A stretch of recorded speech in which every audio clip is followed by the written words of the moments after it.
오늘 성경을 함께 읽으시다가 엘리에셀이라고 하는 사람의 이름을 여러분 같이 보시면서 이 사람이 누구지 하는 분들이 많이 계실 겁니다. 오늘 이 사건 자체는 대단히 유명한 사건이죠. 그런데 빛나는 주연들이 많잖아요. 아브라함, 이삭, 아내 리브가까지도 대단히 유명한 사람들이죠. 우리가 기도할 때마다 아브라함의 하나님, 이삭의 하나님, 야곱의 하나님 할 때 등장하는 그 빛나는 인물들이죠. 그 사이에 엘리에셀이라고 하는 종의 신분을 가진 사람이 잠시 등장을 합니다. 그래서 정말 대단한 사건임에도 불구하고 엘리에셀은 우리가 그다지 기억하지 못하는 그런 인물입니다.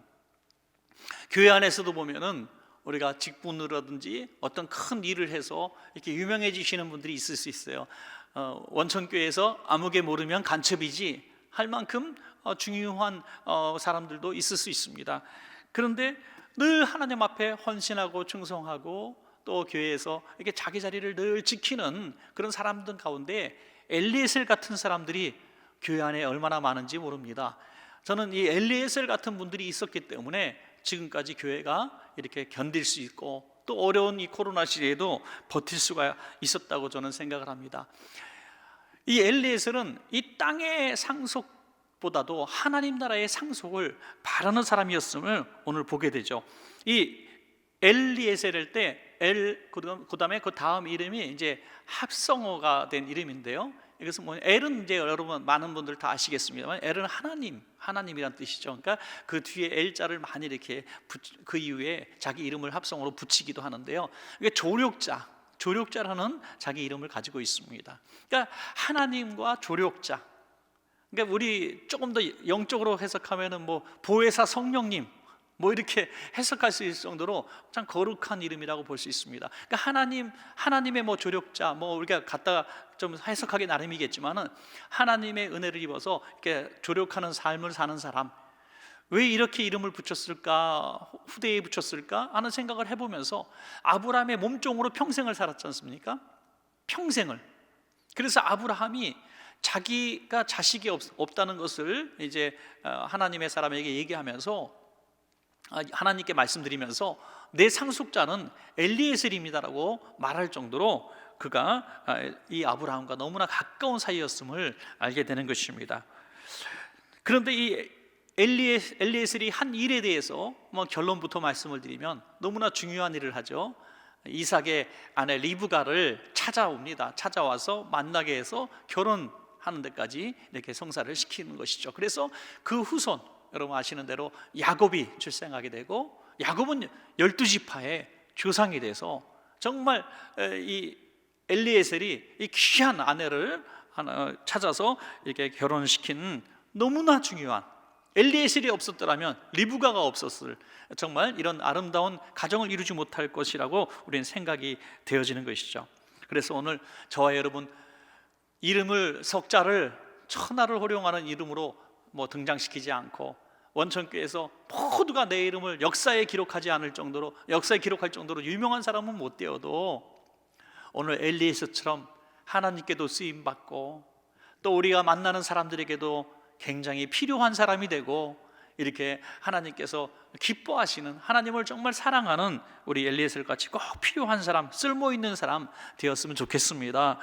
그래서 엘리에셀이 어떤 사람인가 한번 우리가 닮아보기로 작정하면서 한번 살펴보도록 하겠습니다. 첫째로 엘리에셀은 아브라함의 상속자였다.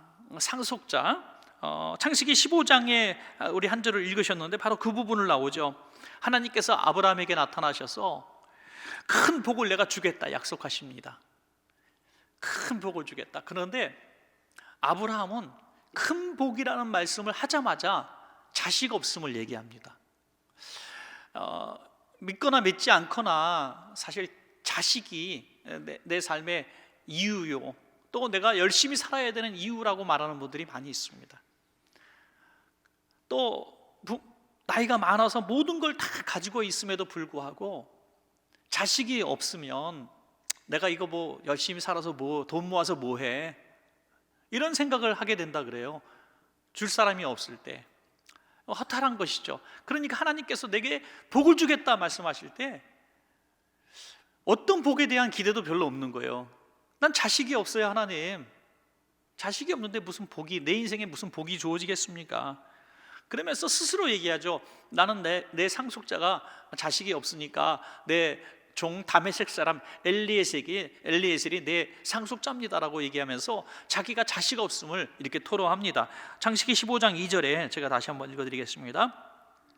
아브라함이 이르되 주 여호와여 무엇을 내게 주시려 하나이까? 나는 자식이 없사오니 나의 상속자는 이 다메섹 사람 엘리에셀이니이다 라고 얘기합니다. 친족도 아니고 또 핏줄도 아니고 고향 사람도 아니고 그를 상속자로 내가 정했다. 그러면 우리 한편 이렇게 생각할 수 있죠. 엘리에셀이 대단한 사람이구나 하는 생각을 하게 되죠.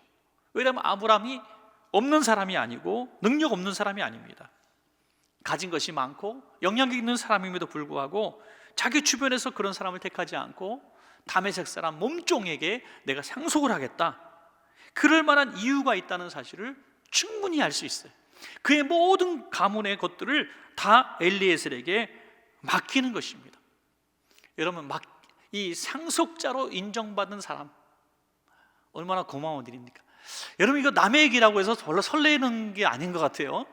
만약에 여러분의 아들이 있는데 유명한 100대 그룹에 속하는 직장에 입사를 했습니다. 그런데 한 10년쯤 다녔는데 회사 회장님이 자식이 없어요. 벌써 이제 미소를 지으시는 분이 있는데, 그런데 여러분의 아들에게, 딸에게 이 회사를 너에게 상속하리라 했다면 실망스럽습니까? 너무 좋습니까? 너무 좋은 거죠. 그 많은 직원들 가운데 왜 이 아들에게 이걸 주려고 할까요? 자식이 없는 사람이? 뭔가 대단한 사람이 아닙니까? 여러분, 그러니까 엘리에셀이 어떤 성품과 인품, 아브라함에게 어떤 존재인가 우리가 볼 수 있다는 거예요. 그 모든 재산을 다 관리하도록 이미 주었습니다. 이미 주었어요. 그러면 엘리에셀이요, 이삭의 나중에 낳은 이삭이 아들이 출생했을 때 기뻐했을까요? 섭섭했을까요? 만약에 재산에 대한 굉장히 욕심이 많은 종이었다면 이삭이 태어났을 때 누구보다 싫어했을 겁니다. 저것이 내 것을 가져가는구나. 원래 자기 것이 아닌데 아브라함이 자식이 없기 때문에 자기가 상속자라고 공개가 되어 있을 뿐이지 자식이 생겼거든요. 친자식이 생겼어요. 그러면 상속자가 이제 안 되는 겁니다. 얼마나 이삭이 믿겠습니까? 이삭을 좀 나쁜 마음으로 쫓아내고 싶은 마음도 있었을 거예요. 그럼에도 불구하고 엘리에셀은 누구보다 기뻐했다는 거예요. 누구보다 행복해했고, 심지어 이삭의 아내를 얻기 위하여 그 먼 길을 가서 수고하고 기도하고 최선을 다해서 하나님 앞에 정말 소원하고 기도해서 리브가를 데려다가 아름다운 결혼, 가정을 일구게 한 정말 충성스러운 그런 종이었다는 것입니다. 여러분, 이게 쉬운 일이 아닙니다. 탕자의 비유에서 탕자가 자기 재산 가지고 나가서 다 탕진을 하죠. 그리고 거지꼴이 돼서 집에 들어왔을 때 이 형이 너무너무 싫어합니다. 너무 싫어가지고 아버지한테 이렇게 투정 부립니다. 아버지의 것을 가져가서 다 탕진해보니 저가 다시 집에 왔습니다. 그래서 이게 무슨 일입니까 하고 항의를 합니다. 여기 항의하는 이유는 뭐예요? 자기 재산의 분깃을 조금 이 동생이 또 가져갈 것인가에 대해서 두려워하는 거예요. 그 아버지가 그 사실을 딱 깨닫고 뭐라고 얘기합니까? 야, 너 그렇게 생각하지 마. 내 것이 다 네 것인데 뭘 그렇게 걱정하냐? 여러분, 갑자기 이 얘기가 불쑥 왜 튀어나왔겠어요? 내 것이 다 네 것인데 무슨 뜻입니까? 둘째 아들에게 재산을 줄 건 나는 없다 이거예요. 다 네 거야. 내 집안에 있는 건 다 너 거야. 재산 때문에 동생을 미워하지 마 라고 얘기할 정도로 이 재산에 대해서 이게 민감한 것이죠. 그러니 이 엘리에셀이 이 이삭을 위해서 이렇게 힘쓰고 애쓰는 거, 이건 대단히 정말 어려운 일입니다. 그렇게 할 수 있었던 이유가 무엇일까? 저는 엘리에셀이 이 아브라함에 대해서 늘 고마운 마음을 가지고 있었기 때문이라고 생각합니다. 인격적인 분, 아들이 없다고 나를 상속자까지 생각해주는 그 고마운 분, 여기에 대해서 감격하는, 감사하는 마음이 늘 있었기 때문에 이삭이 생겨도 질투하지 않았다는 거예요. 미워하지 않았다는 거예요. 당연히 주인의 행복을 위해서 내가 애써야 되겠다 했다는 거죠. 여러분, 감사한다는 게 절대 쉬운 일이 아닙니다. 어떤 교회에서도 이제 교인들을 이게 모시기 위해서 조그만 승합차를 한 대 처음에 운영을 합니다. 그러니까 처음에 너무 편하고 고맙잖아요. 운전해 주시는 집사님도 너무 고맙고 또 이렇게 수고해주고 모셔다 주는 게 너무너무 고마운 거예요. 그런데 이 고마운 것이 당연하게 여겨지는데 또 조금 있으니까 다른 동네 분들이 이제 항의를 하는 거예요. 아니, 왜 그쪽 방만 돌고 이쪽에 있는 분들은 이게 소홀히 여기냐고. 그쪽에 있는 분들이 뭐 교회에도 유명한 분들이 있어서, 유력한 분들이 있어서 우리처럼 유명하지 않은 평신도 있는 곳에 이렇게 안 도냐고, 이렇게 항의를 하는 거예요. 그래서 어려운 재정에 승합차를 한 대 더 샀다는 거 아니에요. 한 대를 더 사가지고 또 성도님 봉사해갖고 그쪽을 돌았는데, 나중에는 어떻게 또 항의를 하냐면, 왜 그쪽 도는 차는 새 차고 우리 차는 이렇게 낡아빠진 차냐고 또 항의를 하더라는 거예요. 그쪽에는 뭐 잘 사는 사람들이 많다고 새 차를 운영하고 우리는 뭐 보잘것없는 사람이라고 중고차 낡은 차를 돌리냐고 항의를 막 해서 목사님이 견딜 수 없어갖고 차비를 받았대요. 차비를 받으니까 그 다음부터 아무 말 하지 않더라는 거예요. 차비를 받으니까. 여러분, 공짜로 뭐 얻으려고 했을 때 공짜로 얻지 못하니까 이게 대단히 화가 난다는 거예요. 여러분, 그런 실험도 있었잖아요. 날마다 아침마다 또는 일주일에 한 번씩 집 문 앞에 미국에서 $100씩 줬대요. $100씩. 그런데 어느 날 안 주니까 왜 안 주냐고 와서 멱살 잡고 싸우더라는 거죠. 그냥 공짜로 받았던 돈인데도 나중에 안 주니까 분노하고 이렇게 악한 마음을 품더라는 거죠.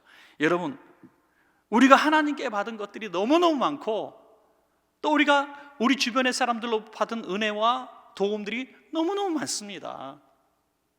우리가 지금까지 살아오면서, 그래, 직장 생활하면서 좋은 상사를 만났고 좋은 동료를 만났고 좋은 후배를 만나서 지금까지 직장 생활하고 있는 거예요. 그렇잖아요? 또 신앙생활하면서 내가 어떤 집사님, 권사님, 우리 장로님의 도움 때문에 신앙의 위기를 만났을 때도 잘 도움받고 지금 견디고 버티고 오늘까지 온 거예요. 또 우리가 부모님, 좋은 부모님 만나서 이렇게 버텨온 것이죠. 그런 감사하는 마음들을 우리가 갖지 않으면 절대로 엘리에셀 같은 사람은 될 수가 없다는 거죠. 엘리에셀처럼 늘 고마운 마음 이렇게 가질 때에 이 땅의 상속이 취소가 되어져도 감사할 수 있는 거예요. 저는 그래서 엘리에셀을 이렇게 평가하고 싶은 겁니다. 저도 들어본 적은 없지만 제가 이렇게 만들어 봤어요. 아브라함의 상속자가 되기보다 하나님 나라의 상속자가 되기를 원한 사람. 여러분, 너무 멋있지 않아요? 전 제가 가끔씩 깜짝 놀란다 그래요. 제가 만든 말 때문에 너무 멋있은 거. 아브라함의 상속자가 되기보다 하나님 나라의 상속자가 되기를 원하는 사람. 우리가 이 땅에 살아가면서 이 땅의 상속자가 되기를 원하는 마음이 간절하면 엘리에셀 같은 사람이 절대로 될 수 없습니다. 이 땅의 상속, 이 땅의 부귀영화, 이 땅의 성공보다도 주신 것에 감사하고 자족하면서 이제 이후로 내가 하나님 나라의 상속자가 될 텐데 이까짓 게 뭘 중요해? 이런 마음을 가질 때 우리는 이렇게 하나님 앞에 끝까지 쓰임받을 수 있는 하나님의 사람들 다 될 줄로 믿습니다. 물질 시험, 물질 유혹 이겨야 되는 것이죠. 엘리에셀은 바로 이런 사람이었기 때문에 하나님이 쓰셨습니다. 자, 두 번째로 엘리에셀은 기도의 사람이에요. 기도의 사람이에요. 자, 이제 나이 많은 아브라함이 엘리에셀에게 이제 굉장히 중요한 과업을 주죠. 임무를 줍니다. 뭡니까? 내 아들 이삭의 아내를 내가 찾아와라. 여러분, 갑자기 아내를 찾아오라. 이게 너무너무 어려운 거 아닙니까? 저도 중매를 좀 서보긴 했는데 중매를 성공한 적이 한 번도 없어요. 죄송합니다, 여러분, 정말. 예. 그래서 저한테 중매 서달라고 가끔씩 이렇게 해주시는데 정말 고개를 들 수가 없습니다. 뭐 양복 한 벌도 못 해 입었어요. 그렇게 여러 명을 해드렸는데 어떻게 안 되더라고요. 이게 또 잘하는 사람이 따로 있는 것 같아요. 여러분, 이 중매하는 것도 어려워요. 중매하는 것도. 그런데 그냥 모르는 땅 800km 떨어진 하란 땅으로 가갖고 그냥 지나가는 사람 중에서 서서 기다렸다가 이삭의 아내를 찾아갖고 거길 데리고 오래. 그냥 중매도 아니고 데리고 오래요. 결정, 나 이삭의 아내가 되겠습니다라고 결심하고 집에서 오도록 하라는 거예요. 여러분, 말도 안 되는 명령이죠. 말도 안 되는 명령을 합니다. 이거 상식적으로도 또 이성적으로도 있을 수 없는 명령이고, 그런 명령을 받았을 때 엘리에셀이, 주인님 좀 나이가 드시더니 판단력이 흐려지신 것 같아서 제가 조언을 드리겠습니다. 중매는 그렇게 하는 게 아닙니다라고 얼마든지 말할 수 있었을 것이고, 그런 위치에 있는 사람이에요. 그런데 엘리에셀은 순종합니다. 여러분, 저는 여기서 깨닫습니다. 순종하는 사람은 이후에 기도하는 사람이 됩니다. 여러분. 그런데 기도해보고 순종하겠다는 사람은요, 절대 순종 못하더라고요.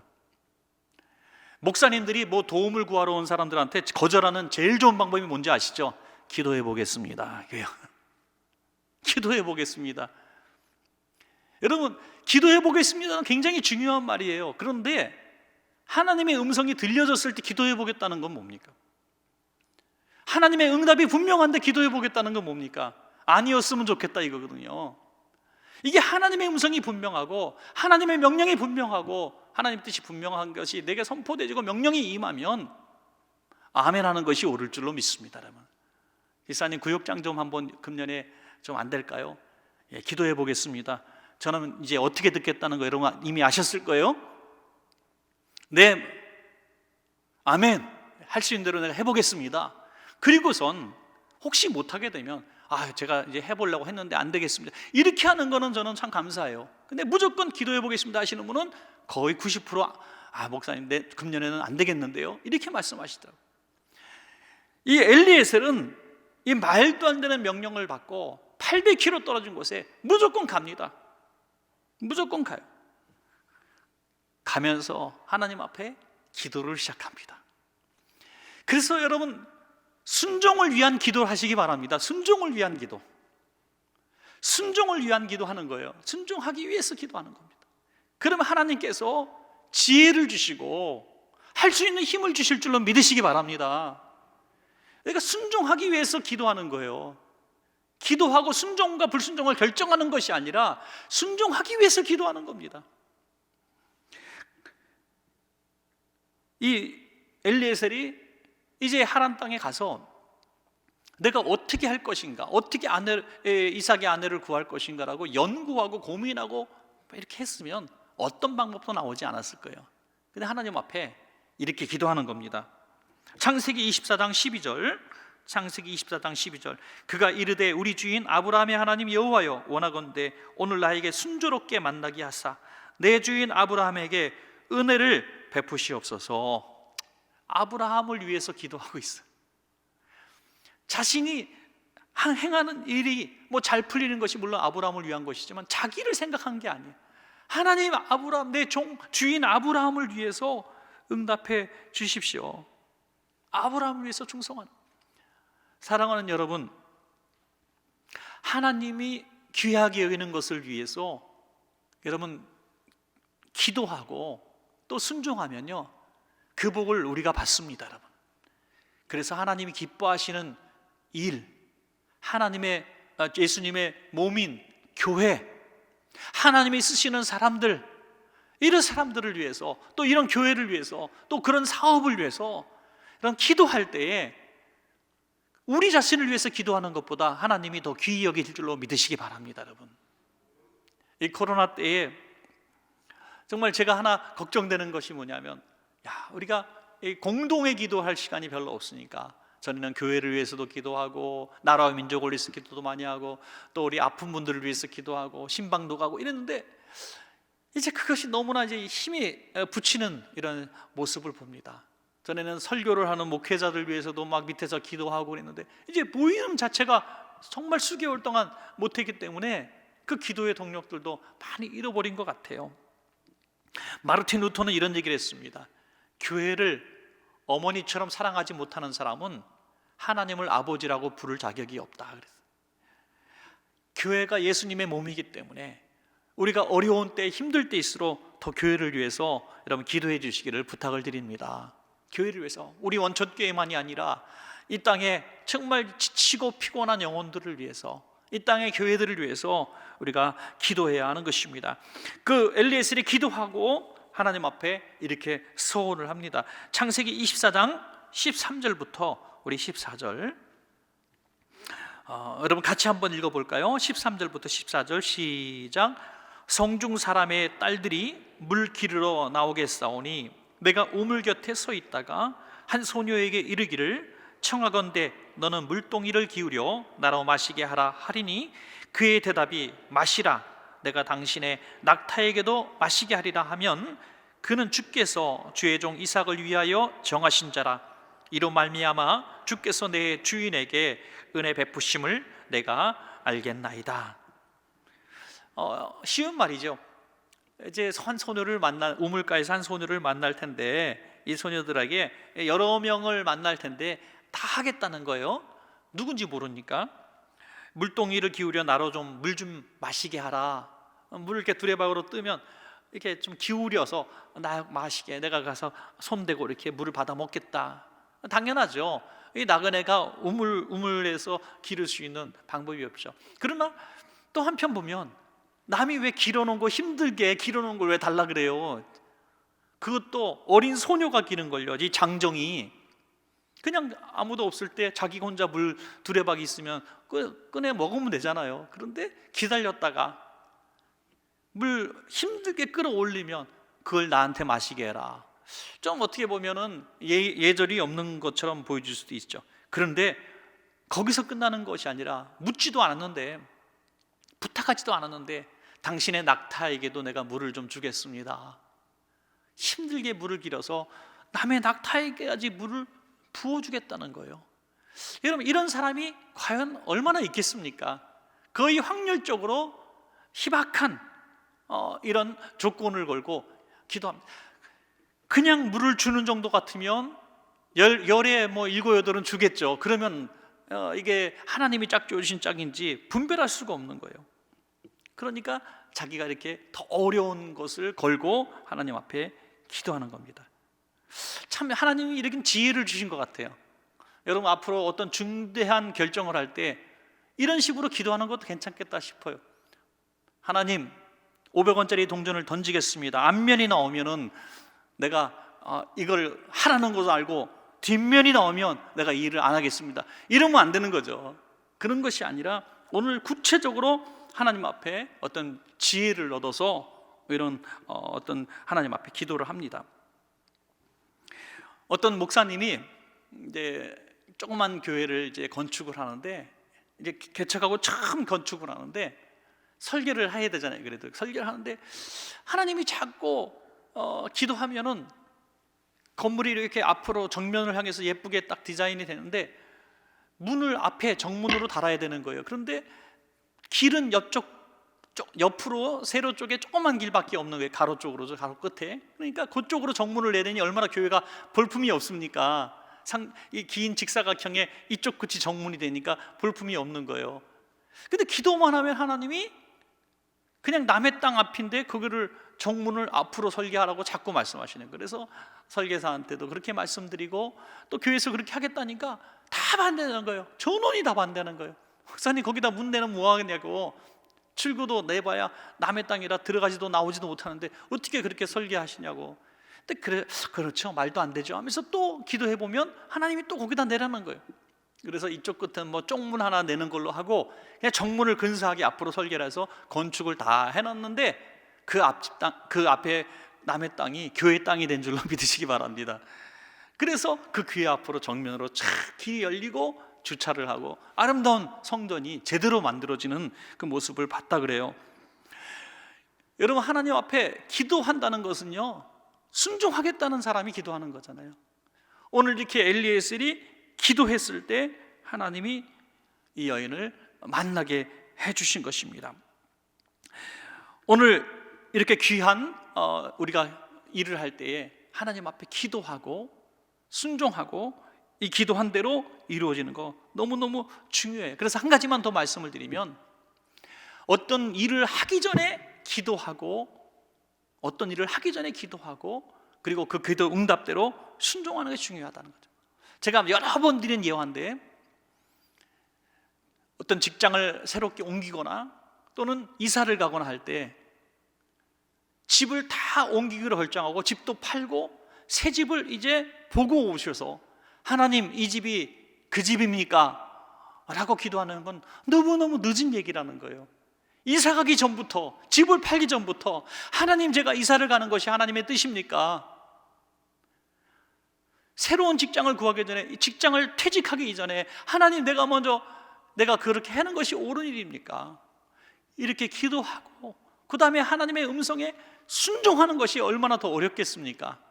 그러나 그렇게 하나님 앞에 순종하기를 하나님은 더 원하신다는 것입니다.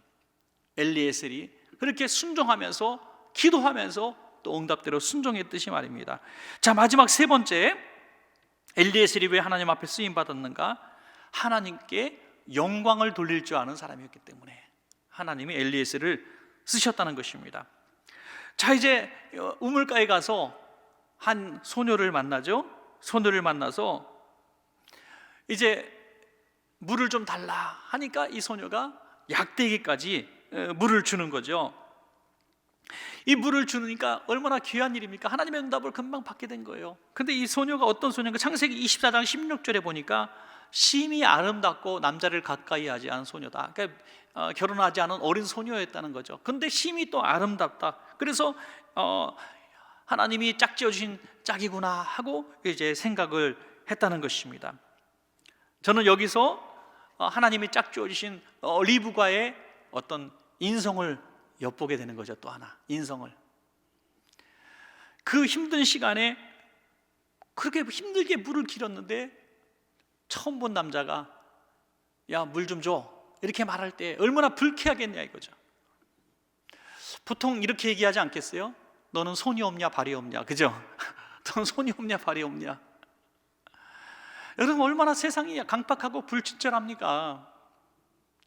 그런데 그냥 말하지도 않았는데 그 짐승까지 생각해서 물을 부어주는, 친절하고 남을 배려할 줄 아는 귀한 온유한 성품의 사람이었다는 거죠.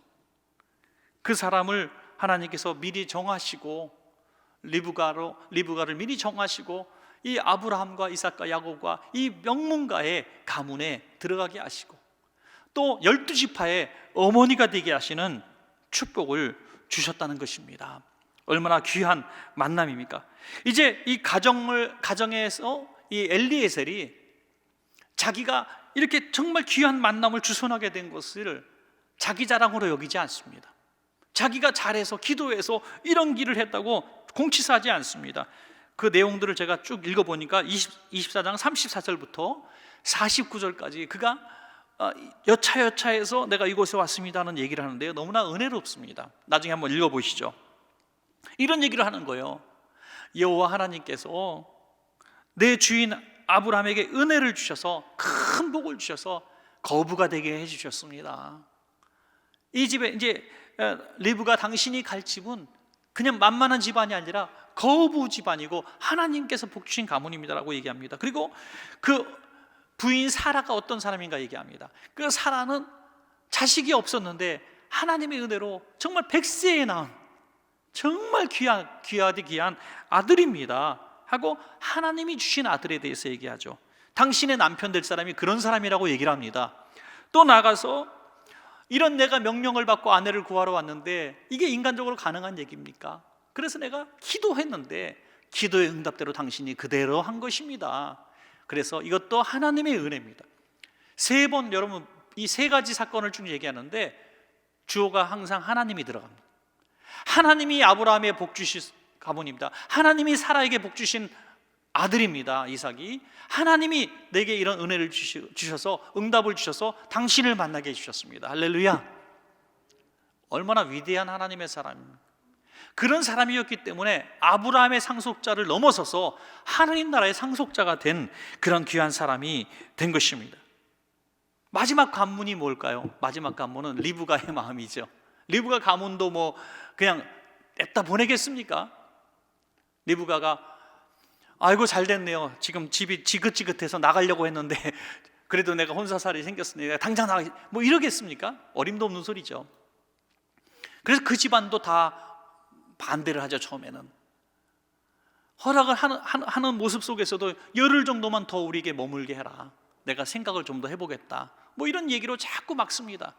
그럼 리브가는 바로 결심을 합니다.